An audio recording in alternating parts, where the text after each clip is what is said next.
Our region's business is sponsored by PNC for the achiever in you.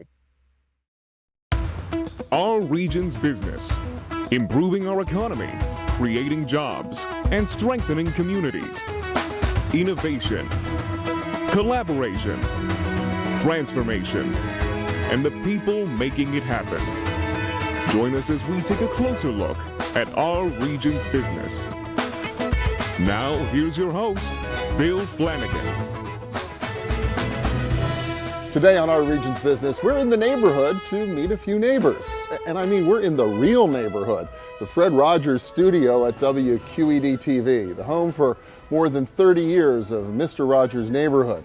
WQED is kindly hosting us for a conversation with a few of our region's neighbors, natives, boomerangs, and newcomers who are making an impact here. In a few minutes, we'll meet them. But first, we're going to talk about why attracting and retaining neighbors is so important to the future of our region. Recently, PittsburghToday.org, the Regional Indicators Project, released some good news and some bad news. Good news was the metro jobless rate, just 4.8% in September. In fact, according to ImaginePittsburgh.com, there are more than 20,000 job openings in the region right now, which means there's plenty of opportunity here. So, what's the bad news? Well, our region's labor force dropped in September by more than 24,000 from the year before, which means there are fewer people to do the work that needs to be done. A wave of retirements is beginning to unfold among the baby boom generation, something predicted by the Allegheny Conference's Inflection Point report last year. Employers will need to fill more than 300,000 job openings here through 2025.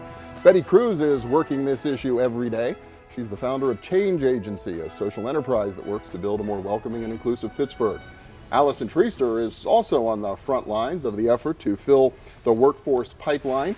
She's Director of Workforce Business Engagement with the Allegheny Conference, which co-produces this program. And welcome. Good to have you both here. Thank you for having us. Yeah, so this is sounds like great opportunity, Alison. I'll start with you, but I guess it may be a mixed bag depending on what kind of industry you're interested in, what your occupation is.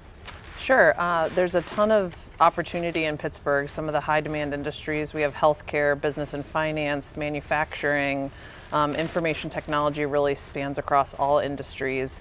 And then you have emerging industries like autonomous vehicles, who are really taking advantage of the top engineering and computer science talent that we have here.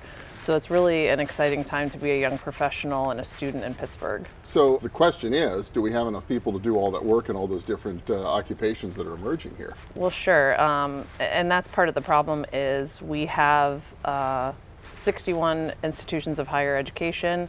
Unfortunately, we only retain about 50% of those college graduates upon graduation. So we really need to improve our retention of college students and really improve our ability to attract people to the region. It's fascinating me, Betty, because every time I look around the East End or the city these days, I seem to see young people everywhere, especially compared to a few years ago. I mean, aren't people coming here? Aren't they staying here? Why can we have this kind of situation? Yeah, I mean, definitely with our immigrant community, we know that that's a segment of the population that is growing, and millennials, obviously there's been some growth there for sure, but I think that our strongest attraction strategy is a solid retention strategy. So whether it's attracting millennials, if that's the interest, or keeping them here, keeping those who come to study or to work in the Pittsburgh region, or whether it's retaining our African American community, our immigrant community members, really doing a good job retaining them, it's what's going to attract others, both from those populations, but that's, millennials want to live in a vibrant,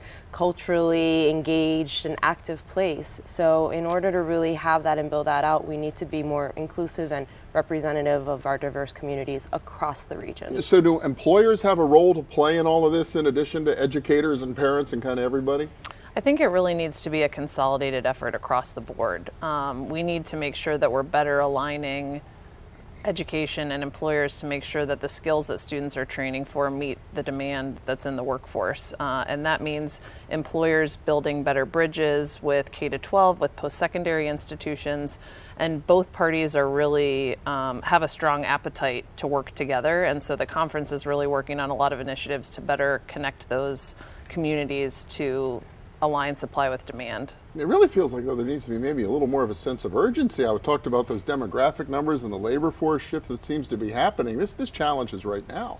It is right now, and like you mentioned, there's 25,000 open jobs on Imagine Pittsburgh right now, and employers are trying to find talent and they're not able to. And so part of that is upskilling people who we have here, again, going to the retention strategy, attracting talent from outside to fill the need, and retaining more college students, making sure that they're aware of the opportunity in Pittsburgh, both from a quality of life standpoint and from a breadth of opportunity across the employment scene. So Betty, where does change agency fit into all this? You've sort of taken this out, and what are you hoping to accomplish now?